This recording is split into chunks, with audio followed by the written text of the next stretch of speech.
let's see how much better GPT-3 Pro is compared to GPT 2.5 Pro.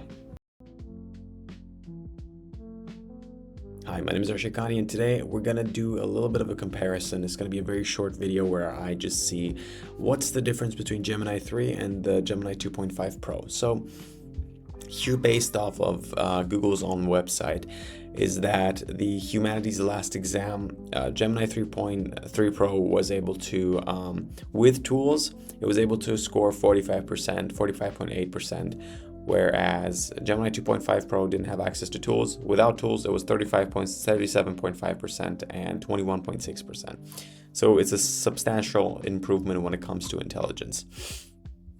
When it comes to the ARC AGI2, they were able to get 31%, whereas before it was 4.9%. And the highest before that was actually GPT 5.1, because it was like the closest thing to AGI that we had so far. The GPQA Diamond, it was able to do 91.9%. Okay, nice.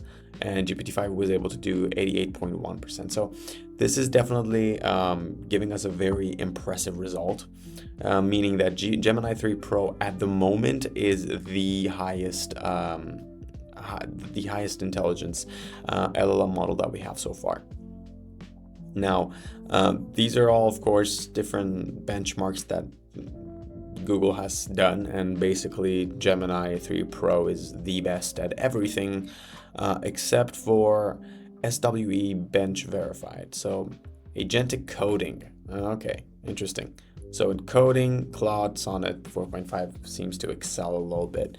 And when it comes to mathematics, they are on par, Claude and Gemini 3 Pro. So that's really interesting to see because, yeah, by far, these numbers are a huge improvement when it comes to GPT 2.5 Pro, and 2.5 Pro was one of my favorite models personally because it has a lot of context size and it was able to process really huge amounts of data very fast. So these are the same benchmarks that we had before, just put into a different image format. So 41%. Gemini 3, oh, this is the DeepThink. Okay, interesting. Okay.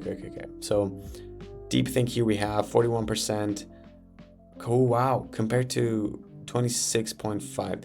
I would like to see Perplexity, but I don't think it has DeepThink, so it is what it is. So yeah, based on their own website, it's just far better than anything else on the market. And so far, it hasn't let me down. So if we go to LM Arena, I'm going to show you very, very old prompts that used to completely throw off LLM models. But I haven't tried these prompts in a very, very long time. And when I did try them again, I see that even GPT 2.5 Pro has no problem identifying the issues. So this prompt was a famous one for GPT-4.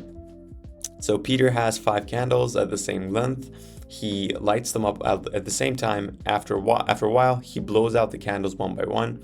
And then which of the 5 candles was the first one to be blown out? So of course, the one that has the longest wick was probably the one that was blown out first because, you know, it still has most of its wick intact. And then the shortest one would be the one that he did last. But previously, for example, models like GPT-4, I believe, were like, so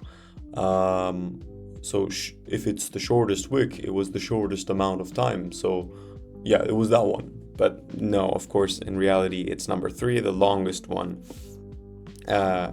was first blown out.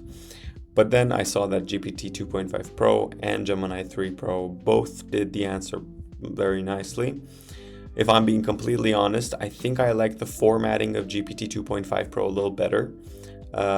Gemini 3 Pro has some redundancies, like, okay, it has just 3 at the first, and then it messed up the formatting a little bit. I think it wanted to push it out so it stands out a little bit, but it looks a little weird. But they both did get the answer correct. So it's a tie there for me. And then this is another one that I did with GPT-5 and 5.1 as well, where I only prompt them to answer everything in 6 words, but then most models just forget. like after 2 messages. Gemini 2.5 Pro actually took 1 message. So after 1 message, it completely forgot that I told it only answer in 6 words. But Gemini 3 Pro just kept the consistency, always answered in 6 words. So that is something nice. So I said only answer in 6 words. Gemini 2.5 Pro said, okay, candle 3 as it's the longest. Candle 3 because it's the longest. Okay, no problems there. And then I said, what is your purpose? GPT-3 Pro remembered that I said only answer in 6 words. I think Gemini 2.5 misunderstood me, maybe, but I should have been more clear with my prompt, but Gemini 3 got it. So it was like, to help you with your tasks, 6 words again. And then Gemini 2.5 completely disregarded, and it was like, oh, I'm a large language model trained by Google. My purpose is to understand and generate human-like text assist, stuff like that. And then I tried the Schrödinger's cat prompt, where it's like a dead cat is placed into a box along with a nuclear isotope, a vial of poison, and a radiation detector.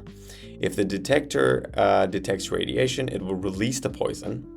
The box is opened 1 day later. What is the probability of the cat being alive? So the keyword that we have to take into consideration is that it says a dead cat. So the cat is already dead. And previously, even reasoning models would completely fail at this. They would be like, oh, it's a 50% chance because we just don't know all the variables. But they would completely disregard the word dead. Now I see that I think they've caught on. So because GPT 2.5 Pro was like, oh, this is the famous thought experiment known as Schrödinger's cat. It's not a straightforward puzzle, but an illustration of a paradox in quantum mechanics. Here's a breakdown. The quantum state, according to the Copenhagen interpretation of quantum mechanics, it just blabbers on and on and on and on and on. It says, because the cat's fate is linked to the atom, the cat is also considered to be in a superposition. It is simultaneously alive and dead inside the box. Like, okay, what are you talking about? Therefore, the question, what is the probability, is a very thing the paradox is designed to question. Before opening the box, the cat isn't 50% alive and 50% dead. It's in the state of being 100% of both. And then at the very end, it said 50% probability of finding the cat alive. So Gemini 2.5 Pro completely failed at this. And Gemini 3 Pro, however, actually caught on to the word 0. The cat was already dead. And it actually gave it to me in 6 words because I told it to always answer in 6 words. So yes, there are obvious improvements when it comes to intelligence for GPT-3 Pro. But then at the same time, let's go to Google AI Studio. So if we take a look here, we can see that the API for Google Gemini 3 Pro Preview, it's for 200K tokens, it's input $2 and output $12. Now, for the same thing, 200K tokens, the input is 1.25 and $10. So, okay, so yeah, Gemini 2.5 is definitely cheaper. And since they both have a large context size, let's click on this and see if we can see how much the context size. Okay, I don't think we can. We can, okay.